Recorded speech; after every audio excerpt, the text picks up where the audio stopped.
Hola, got a perspective for y'all today, and it has to do with the nature of the God of Israel.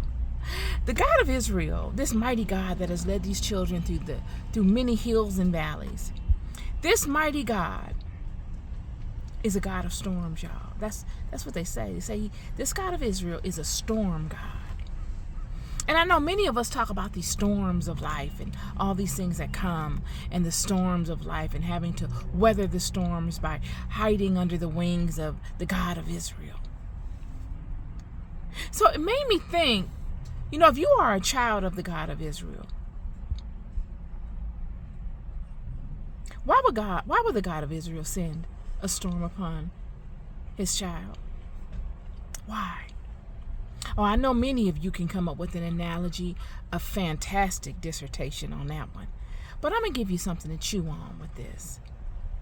Nowhere in Scripture have I ever seen anywhere where it shows the God of Israel leading these children through storms premeditatively for no reason. Not ever. I have seen time and time again this God of Israel leading these children initially with ease, giving them rules, showing signs and wonders to get them to buy in and feel confident in their knowing so that they can stay in a consistent state of alignment. And it has been the things of the children that have taken them out of alignment, and that has led them into the storms that they've experienced, whether they be in the role of wandering in the wilderness for 40 years or going into slavery, whatever they may be. The various storms were because of actions that the children took that were out of alignment with the will and the law of the God of Israel. And thus, these storms of life have come upon them. So, what happens when the storms of life come upon the children and they are in alignment with God? What happens when the children are in alignment with God, standing in the truth of God, and the storms of life come upon them? Is that the God of Israel that has sent that storm? Or is that the imposter? Is it? And the next question is, how would the God of Israel settle such a thing? If this is the God of storms, and he sees the children going through a storm, or what looks like a storm, wouldn't the God of Israel have control over the storm? He's the God of storms. Who else could contend with him in that arena over such a natural earthly thing? So if he sees his children going through a storm and they are in alignment, they are leaning in totally on him, wouldn't he have the ability to cease to make the storm dissipate, make it go away immediately? Wouldn't he have the power to banish the storm, or even send it back to the person or the thing that created it? And then it speaks to what is, if the God of Israel did not send the storm, and he is the God of storms, then who sent the storm? And is it really a storm?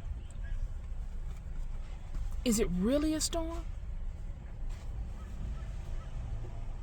And who sent it? I'm here to tell you that all things that glitter ain't gold. And that if you're going through a storm in this season and you know you have aligned with God and you're standing in truth and in integrity, no matter what the situation you're facing is, what you're dealing with, no matter what that is, no matter what it looked like, that thing very much so may be a lie. That thing may very well be a creation of the imposter. You got to know that there are many imposters of God running around here, friend. And they get off on making you feel as if they are God. That's the only form of power they got. You must stay close to what you know. Because fear, confusion, doubt, all of these things are energies. And many of them live off of these energies. So sending you through what you would consider a storm, which really might not even be that, is feeding them. You'd be amazed at what they do to fill their appetite, just off of your attention and your emotion. If the God of Israel is a God of storms, and you are a child of the God of Israel, and you are standing in alignment and leaning 1,000% in on the God of Israel,